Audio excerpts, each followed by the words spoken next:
which is going to be presented by Darbo Fante from the University of Gondar.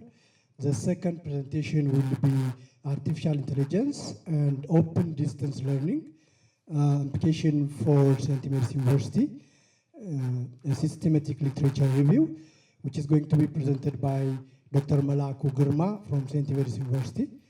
And the last presentation will be focused on open and distance learning education in developing countries, challenges and opportunities that will be presented by Dr. Bogale Gabayo from Wolaita Sodo University.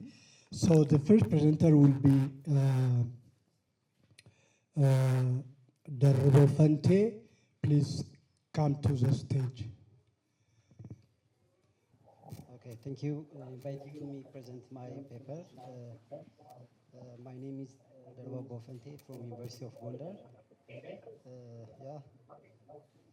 The title is Shaping the Future Higher Education, Integrating Technology Enhancing Learning for Inclusivity and Accessibility of Changing World, as systematic review and meta-analysis. This is the presentation outline. Introduction, methodology, resulting discussion, conclusion, and recommendation. Introduction, Ethiopian education system worldwide undergoes a performed transformation driven by the globalization, rapid technology, innovation, increasingly multicultural classrooms. And according to the World Economic Forum, more than half of the employees will require significant reskilling and upskilling due to technology and automation and new technology innovation. Therefore, higher education institutions are under growing pressure to reform technology and learning approach. Despite this urgent need, traditional lecture-based instructions also still widely used, and it is now viewed as insufficient for preparing graduates with a complexity and multi-phased skill sets and required for the 21st century workforce. Students bring diverse languages, cultural perspectives, and educational experiences highlight urgent need of equity, diversity, and inclusion to ensure fair access of meaningful integrations. This shift demands educational reform that embraces diversity while preparing learners with skill to thrive globalized future. Technology enhancing learning is the best that the emergent issue for a vital strategy to address these problems. Global education challenge by digital tools like mobile platform, assistive technologies, adaptive technologies, immersive environmental settings. To meet this evolving demand, many higher education institutions are adopted student-centered and competency-based curricula that emphasize critical thinking, creativity, and digital literacy and adaptability. This reform, reinforced by the digital technologies and including simulation, online platform, personalized learning opportunity, particularly students with disabilities and remote areas that access especially open learning education and learner with educational diversity and enhancing employability and workforce preparedness. Despite TLS potential global disparities, internet access, device and ownership infrastructure create digital divide and reinforce that inequalities in low resource setting area. Therefore, educator readiness and limited training, unclear e-learning policies and languages bias, tools and that is equitable to implement, making professional development to resign critical success. Therefore, these studies aim to conduct a systematic review and meta-analysis exploring how the advanced technology enhancing learning in shaping the future higher education, response to rapid global challenges, and by enhancing workforce readiness, promoting more inclusive and accessible digital empowered learning environment. Methodology, the design, that means the PRISMA protocol we used, and that was analyzed, guided by the PRISMA principles. And the design can be identified by this phase. Identification first, then, and identification based on different criteria and based on using the title, using the abstract for relevance of the study, and accessibility, that means eligible access assessment also to assess the full papers and text, and inclusion based on different criteria that meet our research point of view. That means by using this PRISMA protocol, we identify for qualitative and quantitative analysis of research by using the PRISMA diagram illustrated by this. And search strategy also used. Comprehensive literature search also conducted across different academic databases. And also the other important thing is keyword strategy also used, following terms, some terms related with the research ideas. And the other inclusion and exclusion criteria based on different issue, based on different criteria and exclude if it does not meet the criteria, rejected, and it meets the criteria. Exclusion criteria also used. This is some of the criteria to be identified the research selective studies. Data extraction also used, different data extraction and synthesized methods used, especially for qualitative or meta-analysis. We use different methods to analyze this effect. Yeah, method of data analysis also, these are some of the method of analysis to interpret, and qualitative, quantitative analysis can be analyzed using these different methods. Now, the result and discussion part.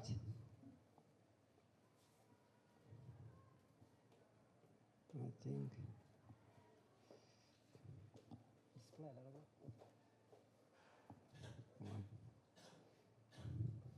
Display part, sorry. Some of the exclusion and the inclusion criteria is related with how much the papers can be extracted, different analysis methods. Now, welcome to TLS as catalyst for accessibility and inclusion higher education institutions. Systematic review resulted highlight technology enhanced learning as a powerful that is accessible for inclusive higher educations. TLS encompass diverse tools, light platforms, virtual classroom, online learning, learning management system, and adaptive technologies. We use especially adaptive technology for important for analyze and for different researches, for example, machine learning, deep learning, and other important issues incorporated for learning practices.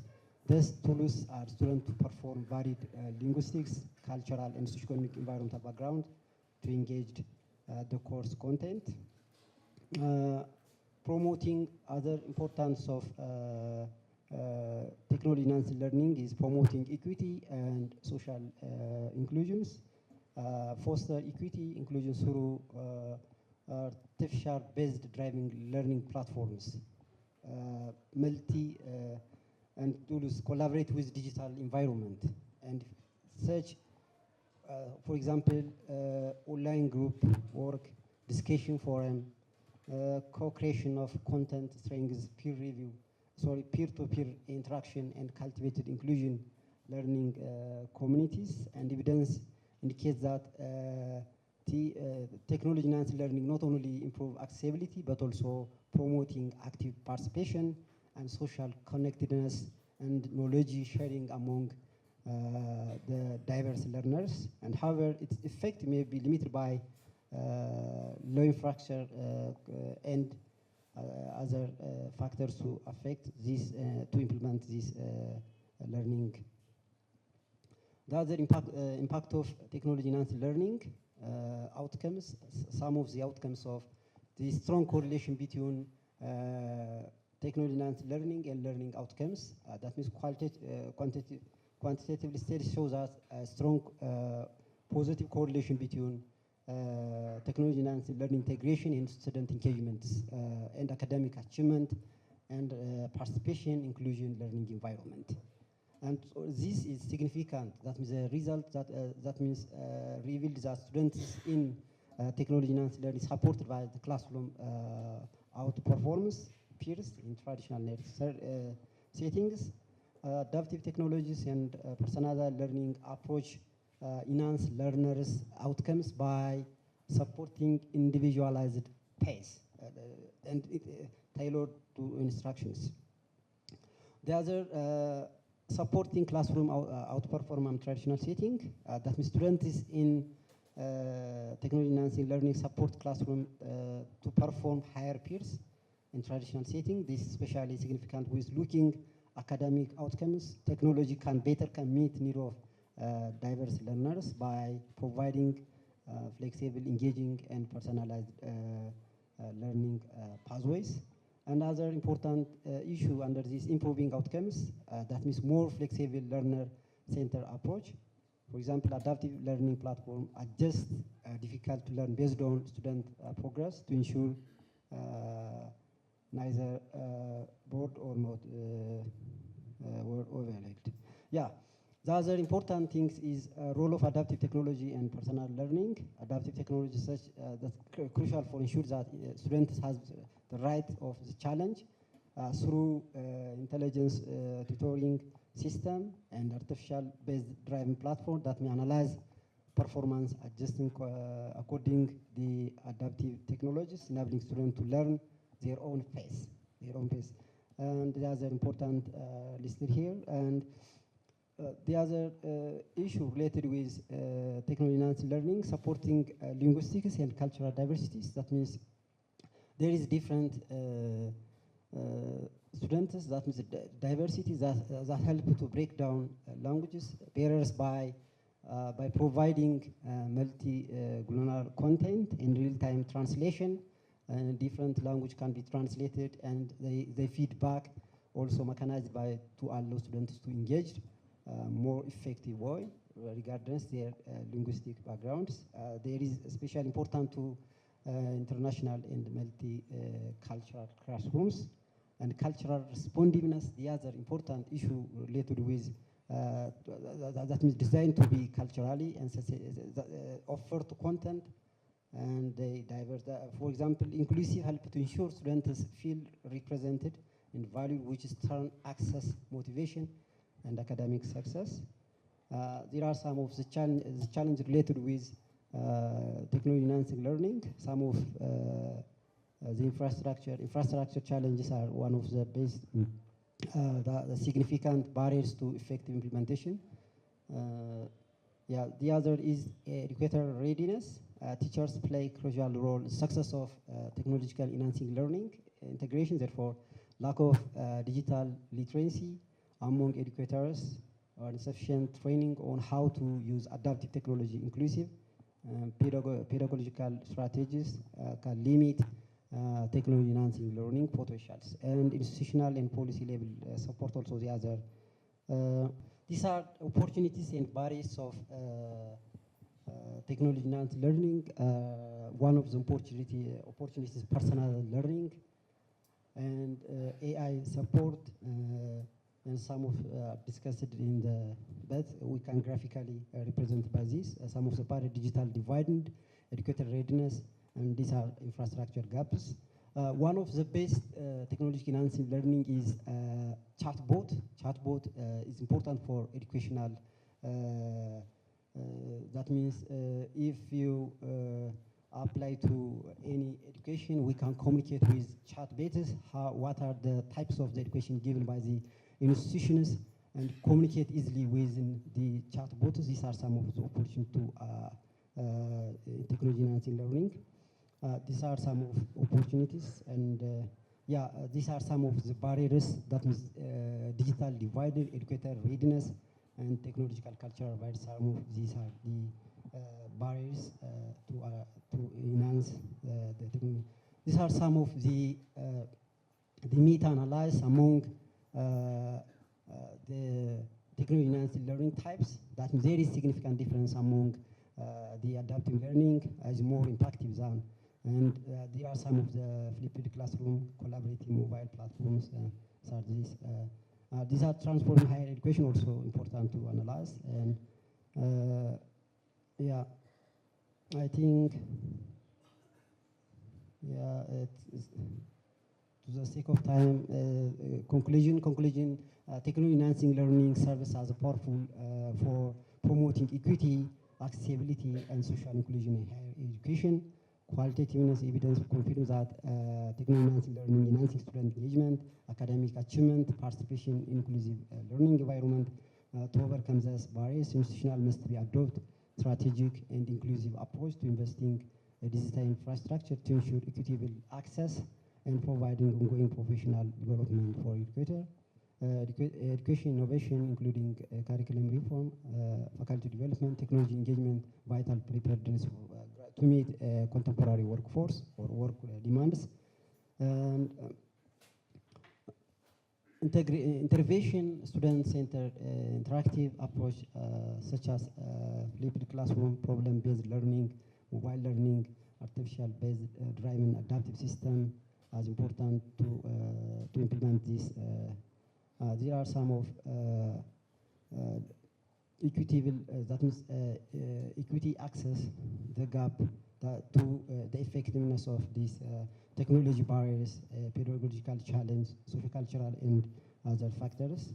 Recommendation, strengthening infrastructure access, enhancing educator competency and training, integrating pedagogy with technology, and promoting inclusive collaborative learning. Institutional and policy levels also important to implement this strategy. Thank you. Thank you, Darba, for your timely and insightful presentation. The next presenter will be Dr. Malaku Gurma. Please come to the stage. Good morning. I'm not here to lecture about artificial intelligence. Even if I want, I can't do it because I'm very far from it. But my purpose is what? Whether we like it or not, artificial intelligence is a very emerging issue. In developed countries, it's a well-developed issue. Here in Ethiopia, or in Africa, or developed countries, it's become a very urgent and emerging issues. So we don't have to shy away from this development. We don't have to shy away, but we have to face it. We have to face it. We have to embrace artificial intelligence, including its all challenges. So try to understand. This is my perspective regarding this topic. So, the rapid development of technology has brought transformative change to all sectors. In all sectors, have been affected by this transformative change, technological changes, be it in health, be it in education, be it in agriculture, be it in warfare. For example, Ukraine and the Russia war, it is highly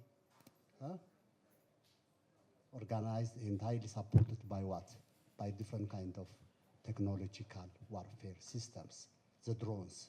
So whether we like it, we have to face it. So when we come to open distance learning, this is my concern, when we come to open and distance learning, by the nature of open and distance learning,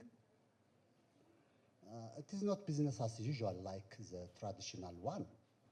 It is because it has special characteristics like flexibility. We said flexibility. What do we mean when we said flexibility? Accessibility, we use this kind of words. What do I mean? Diversity, we use this kind of. In order to reach, in order to have these all things, it should be supported by technology. As compared to the traditional one, the open distance learning has to be supported by technology, including artificial intelligence. So that's why these days we are talking about artificial intelligence, because in order to reshape the way education is developed, personalized, and managed, we use artificial intelligence, including its challenges. So,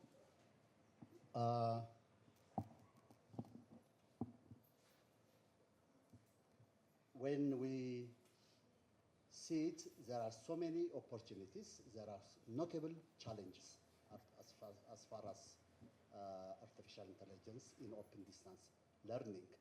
So we have to look this one. So which one is good? I mean, which one is preferable? We have to face it. We have to embrace open distance learning.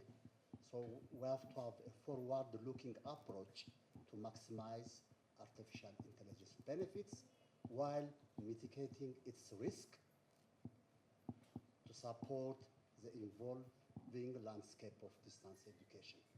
So this paper, as I told you earlier, approach to consider and implement artificial intelligence in small open distance learning institution like SMU as compared to Indira Gandhi, St. Mary's relatively, we have got open distance learning, but as we compare it with open distance learning, small. So we don't have to afraid it. We have to embrace artificial intelligence. Before that, there are so many things we can do. So in this paper, I've adopted the literature review methodology. So you know it. It's very, if you properly use review literature, it's a very important tool to build the knowledge. It allows you to make critical analysis of previous work and the identification of gaps that can be explored in future research. So, from the graphic and from the sketch, you can understand the importance of literature review. We have got different steps. First, you have to select a topic, then search the literature, then develop the argument, then survey the different literature, make critique of the literature, then write your review. So this is a method. So as far as the concept of artificial intelligence is concerned, it is a branch of computer science that make computers mimic human behavior to help perform better in our activities. So it is mimicking human behavior. So if you want to know more about artificial intelligence, you have to start from machine learning. Then you have to go to deep learning. Then you will come to generative AI. These days we are talking about generative AI. These are the most important tools. So in order to fully understand these days, we are talking about ChatGPT or other things, but in order to understand them, first you have to start from machine learning, then you have to go to deep learning. So machine learning, I don't know, I don't want to go deep into that. It is what directly it comes under AI, which involves creating models by training an algorithm to make prediction and decision based on data. So the most popular types of machine learning algorithm is called a neural network or artificial neural network. So for example, to give you some examples, for example, facial recognition, product recommendation, email automation and spam filtering, financial accuracy, social media optimization, healthcare advancements. These are some of example of machine learning at work in our daily life. Next to that, deep learning. Deep learning is a subset of machine learning. It is a subset of machine learning. As compared to machine learning, deep learning doesn't require human intervention. Doesn't require human intervention as far as my reading is concerned. So some example, if you want, fraud detection, customer service, self-driving vehicles. Now in Europe, you find many self-driving vehicles on the streets, predictive analysis, and so on. But what we are most interested these days is about Gen AI, generative artificial intelligence. Generative AI, sometimes called Gen AI, refers to deep learning models. It comes under deep learning models that can create complex original content, such as long-form text, high-quality image, realistic video or audio, and more in response to a user's promote or request. So these are some of the examples these days we face. According to the literature, there are more than 2,000 AI applications. More than 2,000 AI applications that are developed by different AI companies. So you can read, I hope most of us, you have got ChatGPT application in your mobile phone. You can ask any question right now, you can get. If you ask this, my topic, you will get sufficient answer from AI. Recently, personally, when sometimes compile a paper, I use a definition generated by AI sometimes. I use definitions generated by AI, but I recommend that, not recommend, I acknowledge that in my paper, but I'm starting to use definition, explanation generated by AI. So these are some of, there are about 50 now, but there are more than 2,000. You know, I don't want to go deep into that one. ChatGPT, best for diverse application across industries. GitHub Copilot, best for assistive coding. Microsoft Copilot, best for Microsoft environments. Gemini, best for Google platforms, and so on and so on. So what are the advantages? I think my colleague from Gondar University has mentioned something about the advantage and disadvantage of it. But just to highlight some of the points, excellence in detailed-oriented job. For example, high accuracy in detecting early stage of cancer. You can use it. Efficiency in data-heavy tasks, like there are large institutions, financial insurance institutions, so they can use artificial intelligence to manage their data. Time saving, consistency in results, customization and personalization, round-the-clock activity, availability, scalability, and so on and so on. What about the disadvantage? Of course, as my colleague from Gondar University mentioned, high cost. You know, it's very expensive. Technical complexity, talent gap, algorithm bias, difficulty with generalization, environment impact, security, vulnerability, and legal issues. So when we come to the concept of open distance learning, you know it very well, better than me, because here most of the participants are from open and distance learning of St. Mary University. So you can tell us, or you can list so many definitions. So this is the definition given by Government of India, University of Namibia, by authorities, and so on and so on. So you remember at the beginning, Professor Panda from IGNU, It tells us the different stage, generation steps regarding open distance learning and open and distance learning. So that was a good explanation.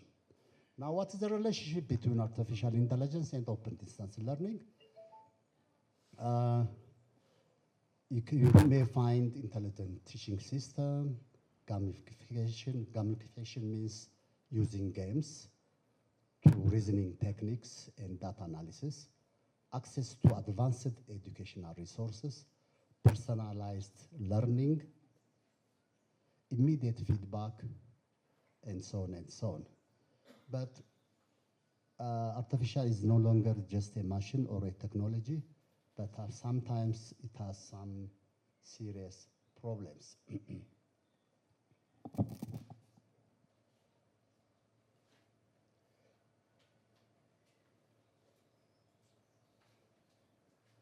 Okay.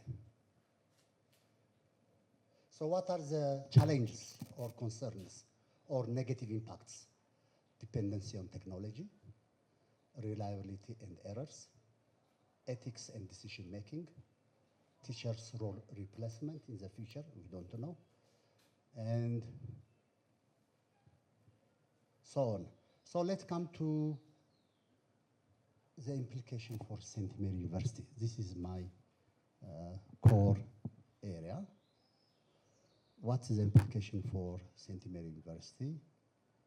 The following activities can help smaller institutions better understand artificial intelligence and lay a solid foundation that will allow them to benefit. So what are these? The first thing is we have to do some kind of foundational work. What do you mean when I said foundational work? First, we have to understand the impact. Consider how artificial will affect the college or the university. We have to understand. Because by conducting, how do you do this one? Just conduct AI readiness assessment. AI readiness. What is your attitude regarding artificial intelligence? What's your perception regarding regarding artificial intelligence? So are we ready to embrace this technology in the first place? Readiness is very important.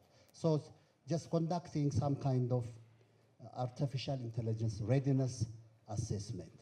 The other thing we can do is understand the different types of artificial intelligence tools. So as I told you, as far as my reading is concerned, I found that there are more than 2,000 artificial intelligence tools that are developed by different AI companies for different purposes. So we can categorize this into three. The first one is general artificial productivity tools, such as ChatGPT or cloud. Another one, embedded artificial tools, another category. The other one, custom artificial tools and services. So there are three categories. So we have to know it. What are these things? The other one is focus on institutional data and knowledge repositories. We have got repositories. So the importance of good, clean data and knowledge repository is very important. We have to have effective data governance practices and an effective, efficient technical data in infrastructure cannot be overstated. So these are some of the foundational work we have to do before starting implementing the different artificial tools.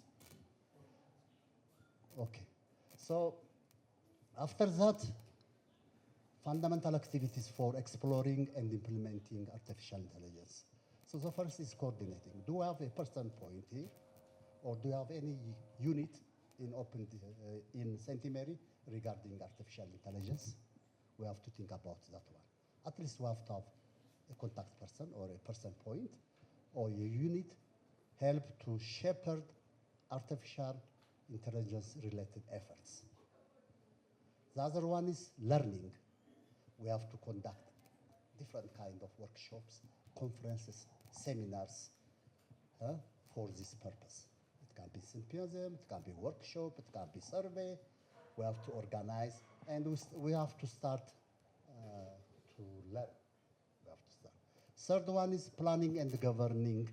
Planning and governing, established formal structure and processes, then implementing. Despite these challenges, smaller institutions can follow a variety of pathways to succeed.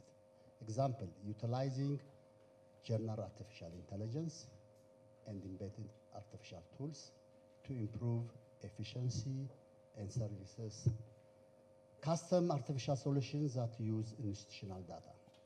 Then the next step will be reviewing and refining. Continually, we have to review and refine our approaches, and implementing and using AI is important. So we don't have to be afraid. Smaller institutions do not need to be fear being left behind in the wake of rapid advancement in artificial intelligence technology.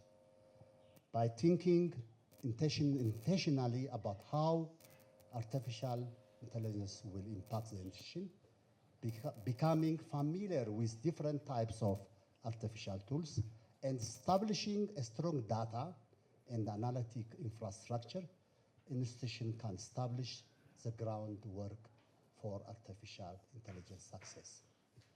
So by saying this one, yeah, I've made this kind of recommendation. Most of the literature indicates that artificial learning is predicted to have positively impact the ability to deliver unique teaching tools. Learner-centered education manifests in content, in choice of content, mode of tests and quizzes. Third, administrative effectiveness. Another thing we have to think is about key ethical implications, and it's very important to develop a rational approach. Okay, thank you. So the next presenter will be, the last presenter for this session will be Dr. Boggala Gabayo. Please come to the stage. Good morning, everyone. My name is Boggala Gabayo from Wolaita Sodo University. So I'm going to present a review paper on open-ended distance learning in developing countries, focusing on major challenges and opportunities. So I will try to manage my time. So the presentation outline looks like this, and let me come to the introductory parts.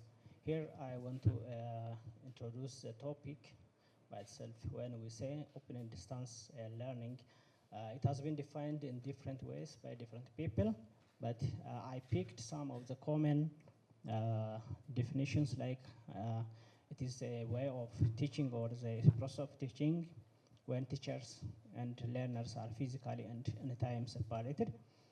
And it is a types of education conducted away from learners and enabling home and workplace study. And it is an approach which is focusing on access to education and training provisions, freeing learners from different constraints, especially in time and place. So it is also defined by others as it is a teaching conducted by someone far away, removed in both time and places. And as an approach, it is an approach designed to reach learners at their convenience places, like home, office, shop, or anywhere else. So this approach may believed to be effective in enabling students to access and engage with quality education. So this method provides open and distance learning, provides an opportunity for all ages, especially ages beyond the traditional admission ages.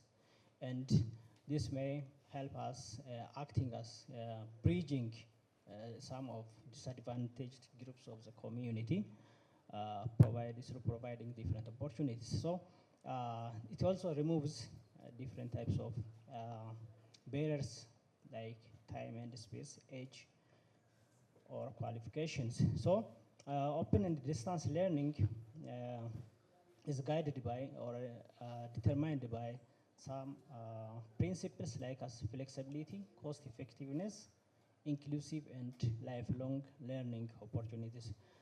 However, even though it has different opportunities and benefits, there are some challenges. So I'm going to present some of challenges. My review is actually based on these questions to be answered, and why open and distance learning is needed, and what are major challenges and opportunities, and what can we learn from other countries. So I'm going to present some of them. I have two objectives. The first one is just to compile major challenges, and another is how different countries overcome those challenges. So it is the summary of countries' experiences. So I pulled some countries' experiences. Methodology, it is fully a review. It is fully review. And I reviewed different literatures like Google Scholars, journal articles, policy brief papers, and books to develop these documents. So when I come to the analysis, so this open and distance learning started as a corresponding courses, and now it is transformed into sophisticated digital learning. And it has some important principles. When we say remote learning, we mean in this review for me, it is study from anywhere and anytime. And when I mean the technological evolution, I want to say how education transformed from correspondence way of teaching to the sophisticated digital method. So global access, this opportunity, this way of transformation creates opportunities for global students. And I want to raise some of the historical foundations, philosophical and theoretical foundation in my review. When we see the historical foundation, different people have contributed to the emergence of this and distance learning. The first one, according to my review, is Caleb Phillips, when he started sending his course materials through hand by mail, and another like Isaac Pittman started sending courses through posts, and Anna Elliott established a home study society. However, this way of learning system became formalized by university in London and during the 1836, while they offer some degrees in this way of learning, and around 184 students were graduated by this program during that time. So this way of learning, I mean the open and distance education, has also established in somewhere in Africa, like in UNISA. And by this, let me come to the philosophical foundation. The open and distance learning has some philosophical foundation like democracy, accessibility, and learning. These are three important philosophical foundations in which open and distance learning is based. So educational democracy, when I say educational democracy, as human beings, all human beings have right to learn. So it raises education is for all, regardless of their location and circumstances. Another is accessibility, issue of accessibility. All human beings should have access to education. So this open and distance learning can create an opportunity by breaking different types of barriers like time and the location related barriers. Another is about the learner's autonomy. it gives autonomy for the learners, so learners can choose what they want to learn, when and where. And by this, let me come to the theoretical foundation. I came up across different types of theories, but I try to minimize to some of them. I only focus on two theories, independency and autonomy theory, which underpins open and distance learning. The next is the transactional distance theory. So some of my explanation is here.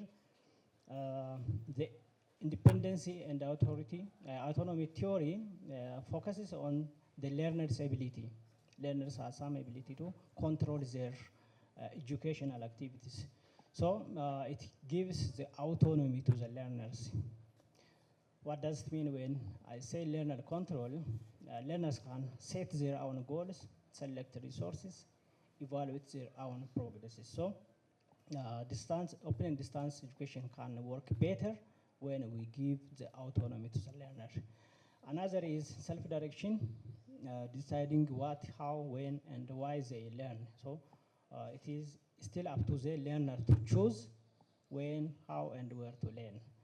And another is it must be based on the needs of the learners. So this theory can underpin open and distance learning through different mechanisms like learner-centered approach, by developing learner-centered approaches, by having some flexible learning environments, establishing some self-regulated learning skills, and using technologies as enablers. And the next is the second theory is about transactional distance theory. This theory is mainly focused on gaps observed in a distance and open and distance learning, because the students in open and distance learning are physically separated from their educators and they may face some challenges. So this theory raises how we can minimize those gaps. This is especially by creating the dialogues, for example. There must be a continuous dialogue between learner and educator through different mechanisms. Another may be by developing very flexible types of learning materials in which learners can easily understand. And the next maybe by giving the, okay, let me come to the conclusion, I think. So let me say here something. The future of open and distance learning is mainly determined by managing the challenges and capitalizing on opportunities. So there are several challenges, of course, but I want to minimize them. Major challenges observed is about the infrastructure, digital skills, learners' constraints, and the policy gaps. Let us see some of them. For example, when we talk about infrastructure challenges, there are poor access in internet, high costs, and the limited digital devices. The solutions may be mobile-based learning platforms are very important. Scale for the challenge related with skills and learner-centric issues, such as lack of ICT and pedagogical skills in adequate trainings. Opportunity may be staff development by itself, monitoring and the flexibility of learning materials can be a solution. For the policy, governance, and accessibility related challenges like insufficient funds, lack of funding policies, weak institutional readinesses, establishing private-public partnership may be an important solution, and multilingual glossaries, because most of the courses are developed by English or another language, which is non-native speaking. So another maybe engagements. For these issues related with engagements, forums are very important. Platforms, different forms of platform like as a webinars, in which learners and educators can communicate. So I can skip this one, and let me come to the country's experiences. Different countries has passed through different experiences. I picked few of them. For example, university in London, for example, they use multiple types of learning materials like as module interactives, activities and comprehensive study guides to bridge gaps because of the physical and time disparities. And South African University, for example, UNISA uses blended traditional textbooks and digital resources, live webinars, and rich multiple media contents just to bridge those gaps. And this was found to be increasing the retention or the completion rate by 30%. So this is very important, we can adopt. And another universities like university in India uses radio and television programs.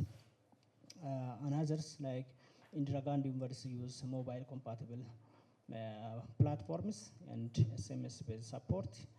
And this was found to be very effective by the students. And when we come to the Ethiopian case, it is at the emerging stage, and there are few things that we can say. The Ethiopian government has been using for long, for example, radio and broadcast system, but it is still at the emerging stage. By this, let me come to the conclusion. From the challenge side, access to technology, self-motivation, social isolations are some of the major challenges observed in my review. And the targeted strategies to bridge those problems maybe through institutional education. Educators must collaborate to develop strategies that can equitable open and distance learning.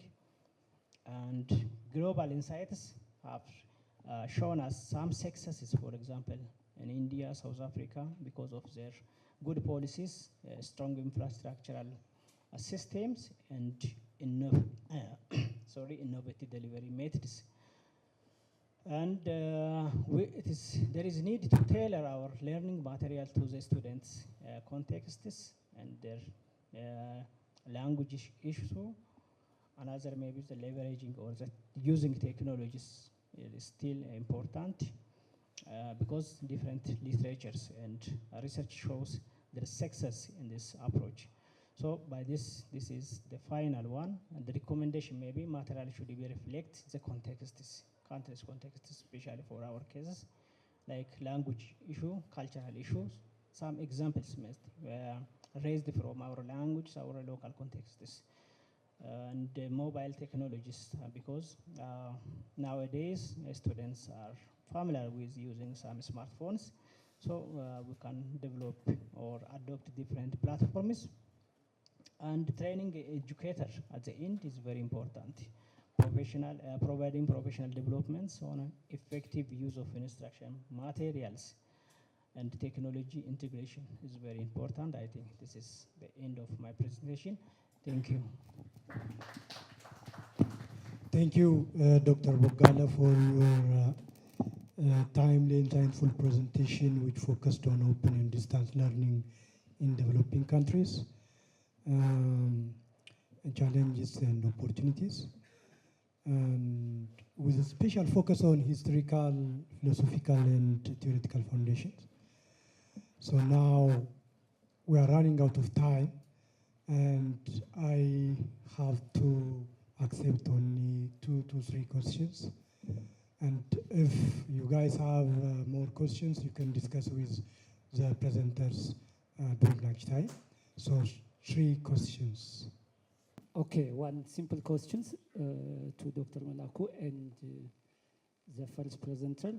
I think I'm very much interested in future review. For the first presenter, I haven't seen the research question statement of the problem. I haven't seen on your presentation. So how much article you reviewed? I think I have looked at the Prisma, but I haven't seen the number of articles you reviewed and how much is rejected. Can you brief this one? And I haven't seen anything about the meta-analysis. It's good you combine systematic literature review with meta-analysis, but the component of meta-analysis is not seen on your presentation. Dr. Malaku is good presentation.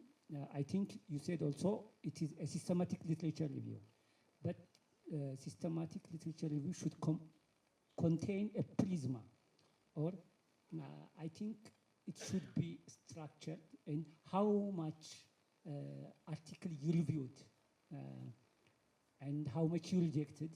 Because if I look the Prisma, I can simply understand from your picture.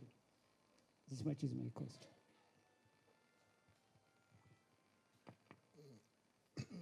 Okay. My question goes to, the first question goes to Dr. Malaku. What are the risks of artificial intelligence in application of education context? The other one is non-human intervention in intelligence education delivery. How about the challenge of employability or job creation problem that can be perceived? Thank you. Starting from the first question, I think that is related with the methodology, that means the Prisma guideline. I think present this the number of the numbers of the article we selected. That means 312 recorded, and from that we excluded 274 by different reasons. From that, that means there is no full articles, and some of the other are not related with the exact issue of technology enhancing learning. From that, I think 38 papers for quantitative analysis, that means systematic review, and 14 for meta-analysis we used. Or this is all about the Prisma principles or guidelines. The other question related with culture, linguistics, and other diversity. I think that means technology enhancing learning important to be solved. That means the accessibility, inclusive, diversity, equitable, because of every students or learners can be access this technology. Otherwise, factors that affect of these technologies we can access and use this technology. Other important issue related with a practical issue, such as from the technologies enhancing learning is adaptive technologies. From adaptive technologies is one of the language translation, important to be translated local languages in different cultures. For example, under this machine learning, that means a natural language translator is important to translate it very that means extincted languages or different books written from ancient time. We can translate in different language. These are one of the important issues related with multiculturality, multilinguistics. The other, the studies related with, I think, digital technologies for all. Yeah. For example, one of the Ethiopian practice, digital Ethiopia, is that 2025? This is incorporating, that means all countries in different extent. We use the technology, especially open and distance learning, that access these technologies to implement their students' employability, related with employability. That means every education or every professionals are mismatched. Because of this reason, there is no that means job, or that means there is no jobs after graduation. Therefore, related with technology enhanced learning, we reduced employability and mismatched. I think this is all about question.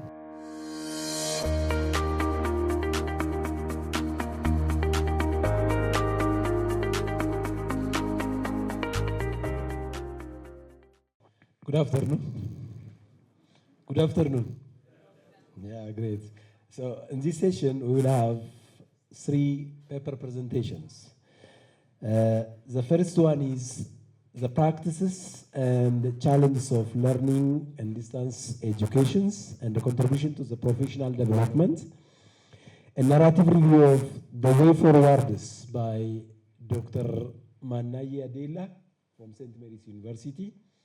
The second paper will be effectiveness of social work field practicum, supervisors' feedbacks in open distance learning, the case of St. Mary's University from supervisors' perspectives by Dr. Mosisa Kajela from St. Mary's University. And the third one is gendered leaderships in hospitality, how leaders' self-efficacy drives customer satisfaction through employee job satisfactions and organizational citizenship behavior by Dr. Radiat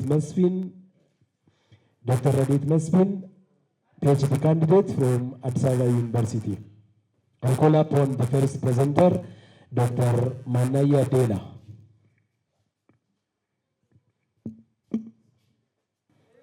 Okay, thank you very much. Thank you, Chair, for the information given as a warning. Good afternoon, everyone. As you take a look at the title, it goes as Practices and Challenge of Learning in Distance Education and the Contributions to Professional Development. This is the narrative review. So much has been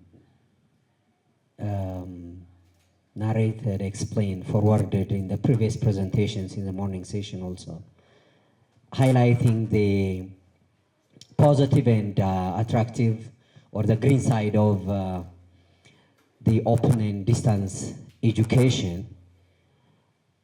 As that issue is highly pronounced, I'm going to just invest much time on explaining the theoretical issues, but it has become very demanding of making decision and trying to bring intervention or any kind of support system for the learners by mitigating the challenge as they were, as it was just indicated, and reinforcing the good practices may just means a lot, because the virtual engagement and the scenario at large has become a very important opportunity, given that there are challenges with it, to try to look at the practices and the utilization of the distance education. That modality, with all the characteristics which you know, and which we actually can trace from different literatures.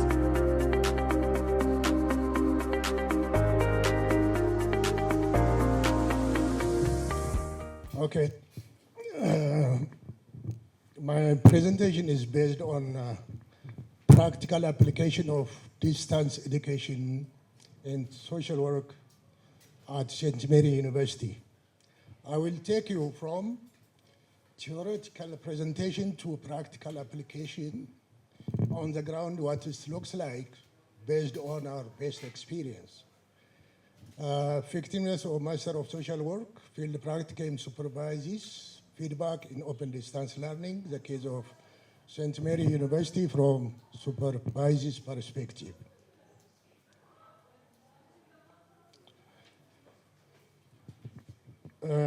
Regarding the open distance learning, this morning we have already focused on different issues, as well as Dr. Manaye also presented in a very articulated way. In my case, open and distance learning is a transformative education mode of designed for flexibility, accessibility, and inclusivity. These are the quality of distance education.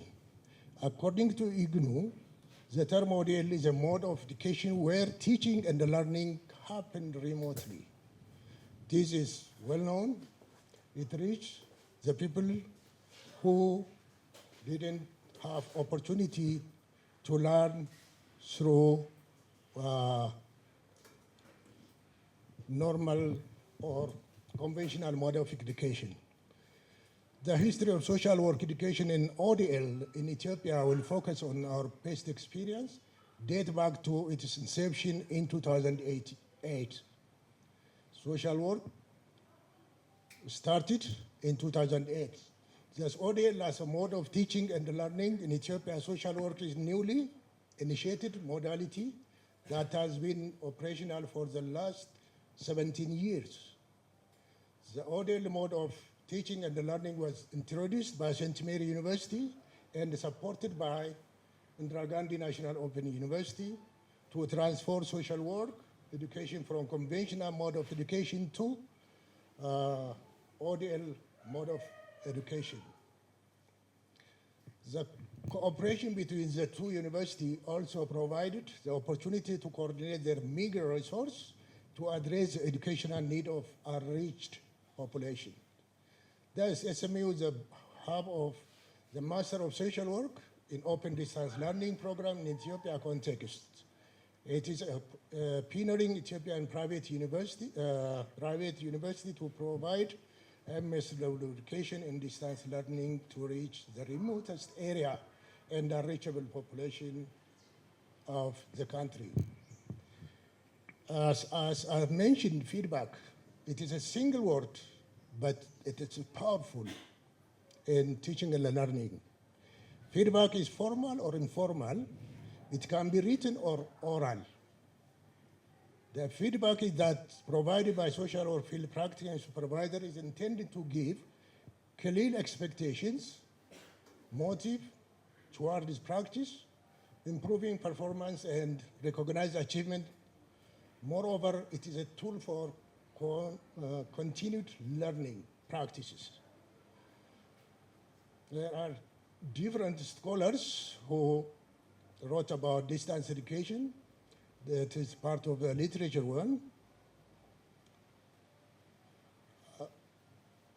I will focus on our best experience rather than narrating what is available in the literature. The field practicum at SMU in ODL is designed to cover 4 journals in social work. We have 4 journals, almost in terms of page, they are about 800 pages. You have to write by your hand rather than writing on computer. In the first year, students will complete the concurrent visit journal. We call it 0313, 45 days. The second one is block placement. You have to cover 30 days of field practices. The remaining 2, journal, 15, 45 days. The internship, 016, we call it the journal, 30 days. In total, we have 1 student should cover 150 days. The students should have to practice 8 hours per day.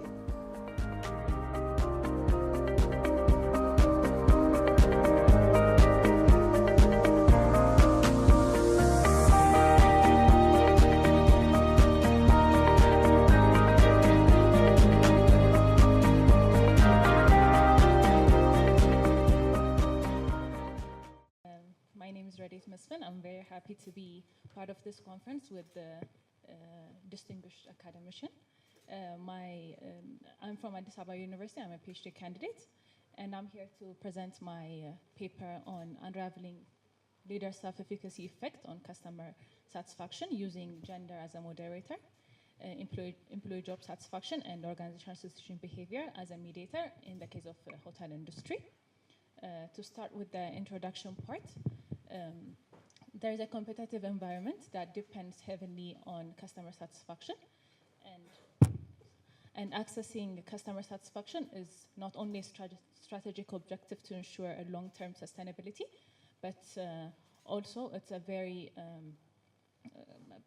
it's also a performance measure for researchers. Customer satisfaction is a measure on how well the service and products align with the customers' expectations, also defined by Anwar and Lewis. It's an evaluation judgment about whether the service delivered to the customers meets or exceeds their expectations. So the study on customer satisfaction provides a conceptual framework for analyzing the service quality and organizational performance of the hotels. So when exceptions are met or exceed, customers will be able to report a positive experience about the hotel, which in turn will lead to loyalty towards the hotel. And leaders who are devoted to overarching goals and organizational success can influence both the organization as well as the employee engagement towards their job into satisfying the customers. So the role of effective leadership, empowered by strong sense of self-efficacy and commitment, has a strong effect on the psychological aspect of the employees. So in doing so, gender has significant impact on impacting the confidence and shaping their ability and the overall performance of the leaders. Female leaders are usually more participative and collaborative leadership style, emphasizing mostly on relationship, while male leaders adapt more of an autocratic approach. So especially in a hotel, in Ethiopian context, where it's becoming a diplomatic hub and satisfying the customers should be one of our major reasons, major challenge, as well as major need to enhance our tourism. These are the research questions that I have stated. The first one is, to what extent does gender difference,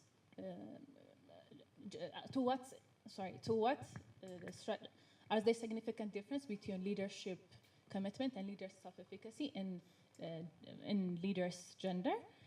What's the strengths and direction of the relationship among leaders' gender, self-efficacy, commitment, and organizational citizenship behavior and customer satisfaction as well? What's the combined individual effect of the leaders' attributes and employee attributes on customer satisfaction? To what extent does gender moderate these relationships between leaders' attributes and employee attributes? Does leaders' commitment, employee job satisfaction, OCB, significantly affect the employees' self-efficacy and customer satisfaction?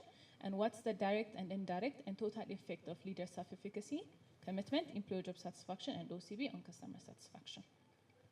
So starting from the statement of the problem and the research questions, I have come up with the following conceptual framework. As you can see, leader gender is a mediator effect between the leader's attributes and the employee attributes, which will in turn affect the customer satisfaction. When we come to the research methodology, the research is conducted in Addis Ababa, which is from 1 up to 5-star hotels. It's a quantitative method research. It's a cross-sectional survey. It uses both descriptive and explanatory research. The research follows a correlational research design. So employees, from the data that I've collected from Addis Ababa Tourism Office, there are 159 starred hotels in Addis Ababa, and I have randomly selected 25 hotels, and the total number of employees in those hotels are 19,400. So using this sample size, I have come up with adding 10% contingency, I have calculated the number of employees to be 348. So during the data collection, 395 questionnaires was distributed by avoiding respondent attrition. The final usable number of participants is 378. All data gathered from the employees using questionnaires were adapted from prior research using the 5-point Likert scale. And before distributing the questionnaires, the pilot study was made on 40 random selected cases using to determine the reliability of the study.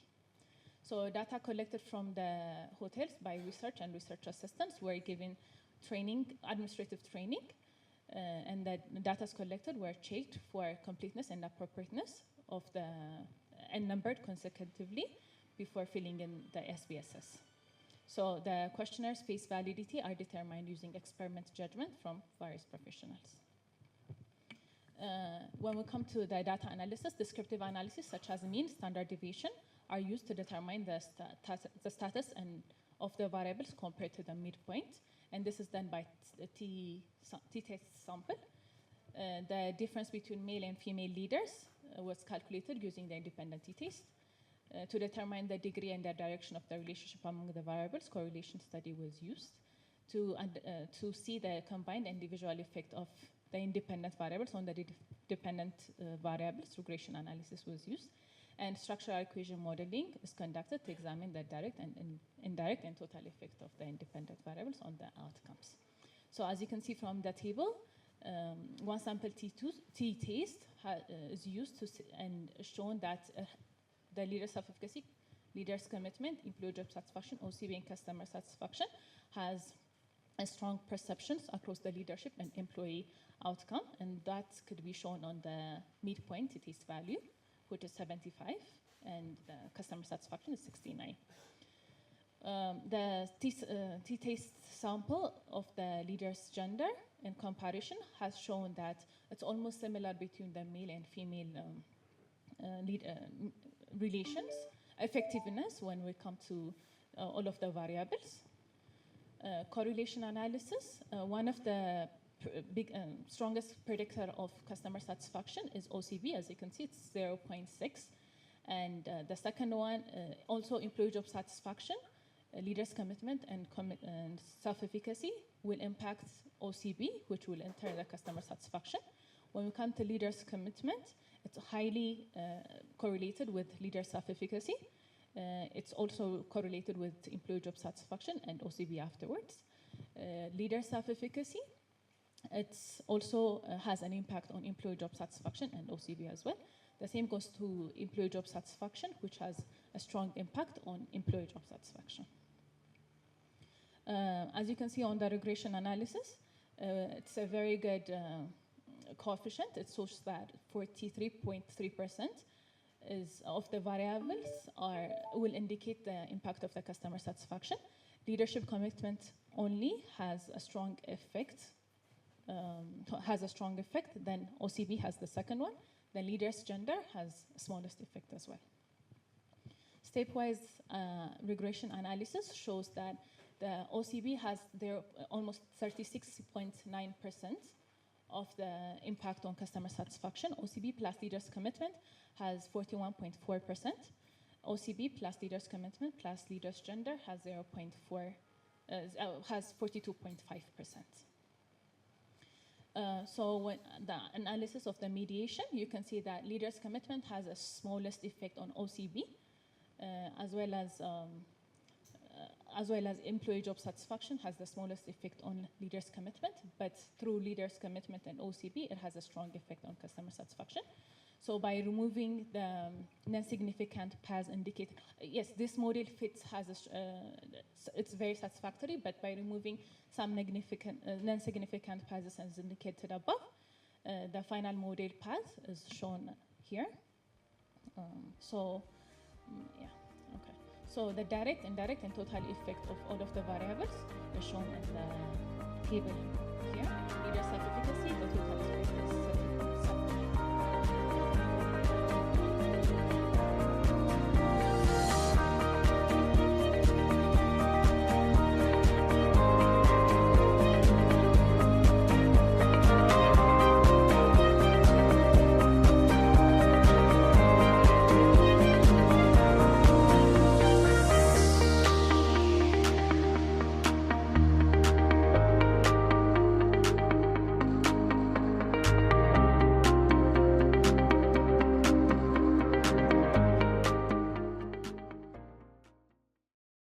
title of my presentation is an investigation into St. Mary's University distance students' missing grade inquiries.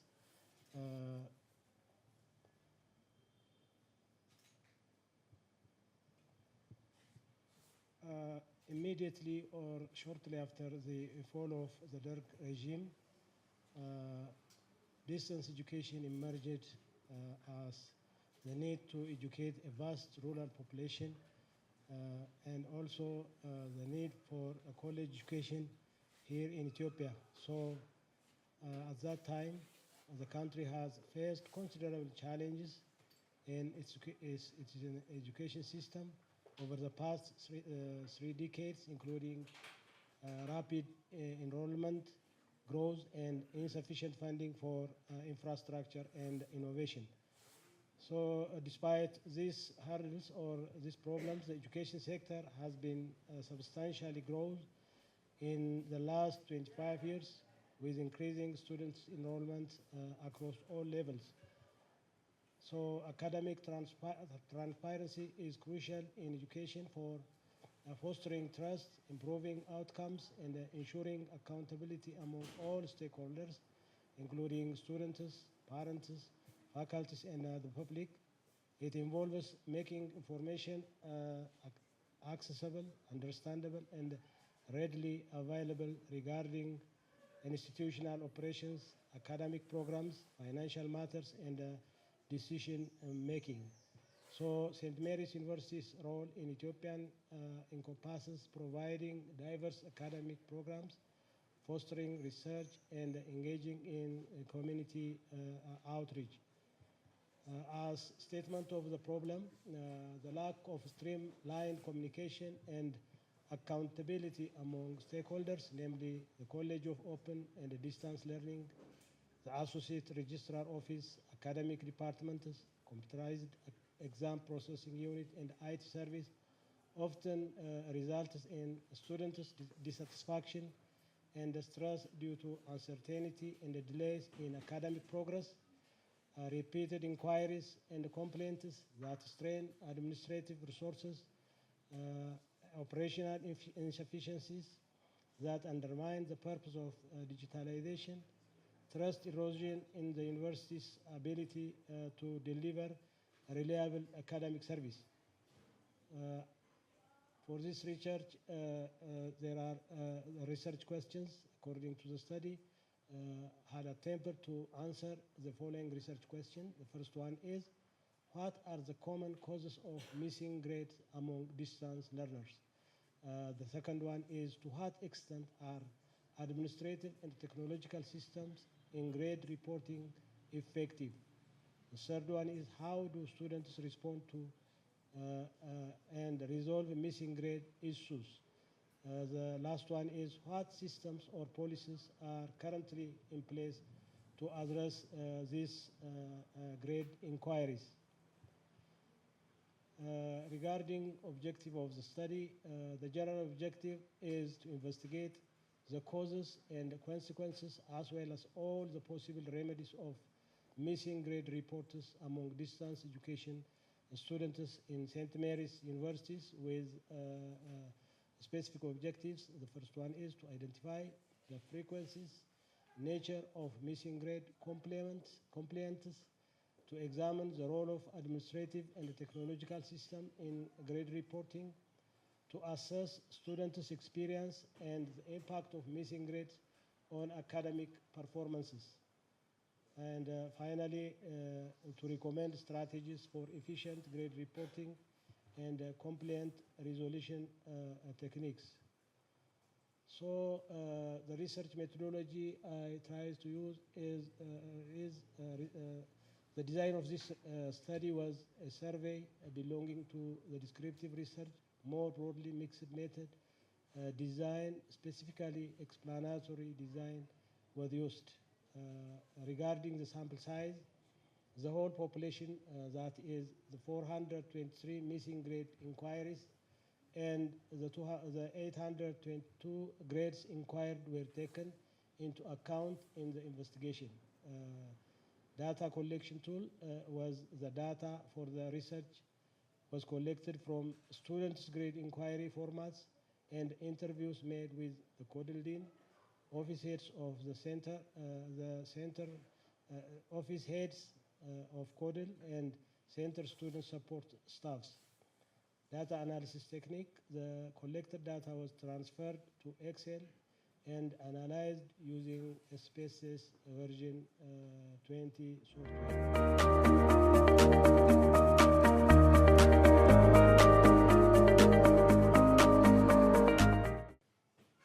My presentation focuses on student satisfaction survey on general service provision at CODL. For this, I think my PowerPoint is very selective. So let me first explain the document that was produced concerning this, because the whole part is not indicated on the PowerPoint. So my document is composed of 5 chapters, as usual as other research papers. The first chapter is going to focus on background information, meaning concerning informations related to St. Mary University, CODL or College of Distance Education, and distance defining and explaining distance education itself. And then follows the statement of the problem, limitations, scopes, and the like, and on the first chapter. And the second chapter is obvious, review of literature. So in the review of literature, latest and related literatures are reviewed. Then the third chapter is design and methodology. And here in methodology, sampling data sources, the process of collecting data, statistical methods used on the research are the main things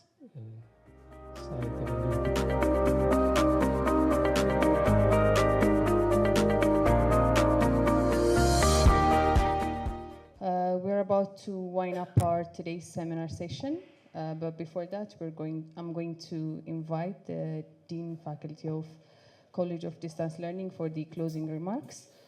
Please welcome Mr. Bahailu.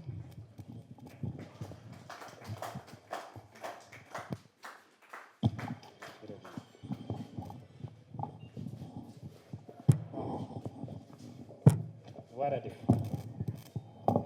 Once again, thank you all, distinguished guests, esteemed colleagues, ladies and gentlemen. As we bring this vibrant and intellectually enriching day to a close, it is my distinct honor to deliver the concluding remark for the 13th Open and Distance Learning Seminar. On behalf of the College of Open and Distance Learning and the entire community of St. Mary's University, I wish to extend our deepest appreciation to all who have contributed to the success of this seminar. Our insightful presenters, engaged panelists, dedicated chairs, rapporteurs, and of course, the Master of Ceremony. And most importantly, our attentive audience, both here in person and those who joined us virtually. Your active participation has been the driving force for the success of this seminar. As you might know, this year's seminar has indeed been exceptional, setting a new standard for academic discourse at our university. For the first time in the history of the Open and Distance Learning Seminar, we were privileged to engage with 2 innovative formats that enriched our deliberations. A keynote address delivered by an international scholar from India and a dynamic panel discussion. We're profoundly grateful to Professor Santosh Panda, who joined us virtually from India and delivered a visionary keynote that broadened our perspective on digitalization.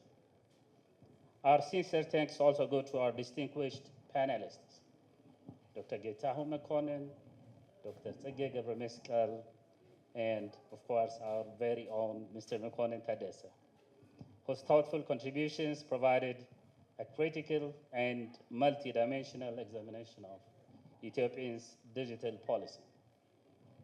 Together, these interventions transformed this seminar from just a series of presentations into a comprehensive dialogue, linking global trends with national imperatives. The success of such an ambitious, I want to underline on the word ambitious, the success of such an ambitious undertaking is never the result of a chance. It is made possible by visionary leadership, steadfast support, and tireless dedication. In this regard, we owe our highest gratitude to Dr. Wende Sentambet, our founder and president. His unwavering belief in the transformative power of open and distance learning has been the cornerstone of this college. Through his visionary leadership, he not only approved but also provided encouragement and the essential resources that elevated this seminar to its new heights. His opening address this morning set a tone of excellence and innovation that resonated through the day. This event stands as a testament to his enduring commitment to academic excellence and his unwavering support for coding. We are truly indebted to him. Equally, I wish to recognize the exceptional efforts of the College of Open and Distance Learning and, of course, the Research and Knowledge Management Office. Your meticulous planning, coordination, and commitment, particularly Ms.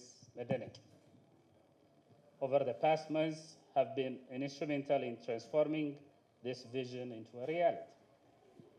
Through your dedication, this seminar has become not only successful, but also truly memorable. And for that, I extend our heartfelt appreciation. The insights shared today on digitization, artificial intelligence, policy, leadership, and student satisfaction go beyond just academic reflections. They represent the building blocks for the future of education in Ethiopia and beyond. Let us carry these ideas forward into our classrooms, institutions, and policies, ensuring that today's discussion translates into tomorrow's progress. As we depart, let us do with strengthened connections, renewed perspective, and a deeper commitment to advancing open and distance learning as a means of building a more inclusive, accessible, and educated society. With that, I now formally declare the 13th Open and Distance Learning Seminar closed. Thank you all for your invaluable time.